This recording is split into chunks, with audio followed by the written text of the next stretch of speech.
All right, we are looking this morning at Secretary of State Anthony Blinken's testimony. He is facing a second day of tough questioning from lawmakers on the botched U.S. withdrawal from Afghanistan. Yesterday, Blinken admitted that the U.S. does not know who was killed in a drone strike in Kabul in August. Watch. The guy the Biden administration droned, was he an aid worker or an ISIS-K operative? The administration is, of course, reviewing that strike, and I'm sure that a full assessment will be forthcoming. So you don't know if it was an aid worker or an ISIS-K operative? I can't speak to that, and I can't speak to that in this setting in any event. So you don't know or won't tell us? I don't know because we're reviewing it. Joining me right now is Pennsylvania Congressman, House Foreign Affairs, Transportation and Infrastructure Committee member Scott Perry. Congressman, it's good to have you this morning. Thanks very much. What do we know about this drone strike, which apparently killed children, but we're not hearing anything from the White House about it? Right, Maria, good morning. Well, with friends like this, who needs enemies, unfortunately? This is just one more in the long string of Blinken, Biden failures. Apparently, this was an individual who was working with the United States of America, who was actually seeking safety and asylum in America. And not only, he was filling his car with water jugs and to escape the Taliban, but then we also, as I understand it, killed a bunch of children. I'm not sure exactly what the number is, but look, this just goes to the long string of failures, the lack of judgment and competence with Anthony Blinken. We've called for his resignation. If he does not do it, and if he doesn't have the self-respect to do that and respect for America to do that, then we should move forward with impeachment. There's got to be accountability for these failures. They should not be on the account of the American people. These go solely to the feet of Secretary Blinken and President Joe Biden.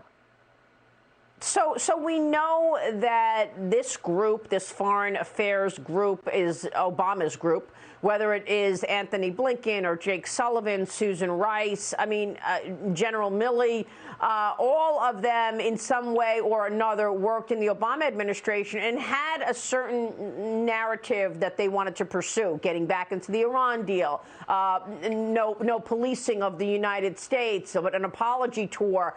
And so the whole idea to close down Bagram Air Base, which I believe was a massive blunder because of its strategic location, should he be the one to take the fall, or are there others who should be accountable? There's a new book by Bob Woodward and Robert Costa reportedly revealing that Joint Chiefs of Staff Mark Milley made 2 secret calls to Chinese officials out of fear that former President Trump would cause conflict. And during those phone calls, Milley told the general of the People's Liberation Army, the PLA, that he would warn him, he's going to warn the CCP if the U.S. decided to attack in any way.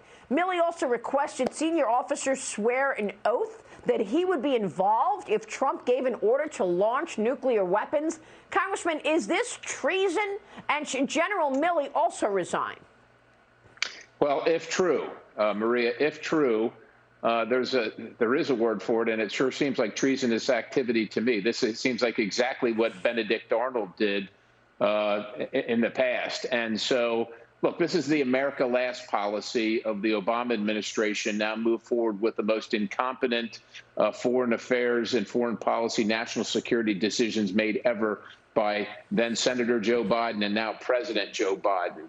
It's the gang that can't shoot at the enemy and destroys friendships with all our allies and leaves American citizens behind enemy lines. There's got to be accountability. Like I said, Blinken should absolutely resign. Quite honestly, so should Milley. I think that he definitely faces an investigation which might lead to court-martial and then the charges thereafter and the punishment thereafter. I think that we will be calling for that based on this information. Again, if true, because a lot of people throw these charges around. They threw them around with President Trump without any justification whatsoever. But if what is written in this book is true, I think that the investigation absolutely must move forward.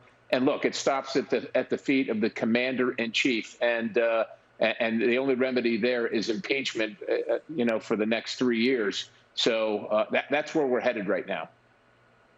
Well, I mean, look, somebody's got to take the fall for some of this, right? 13 U.S.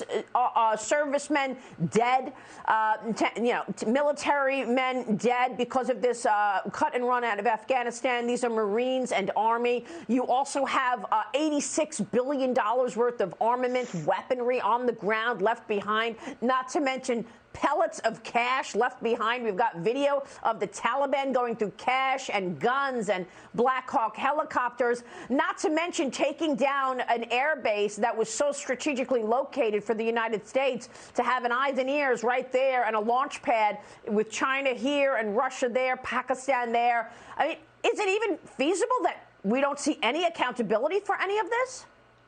Well, I will guarantee you that there's been no accountability in the Department of Justice or in this two-tiered justice system for the last 5 or 10 years, and I suspect they're going to try and do the same thing, Maria.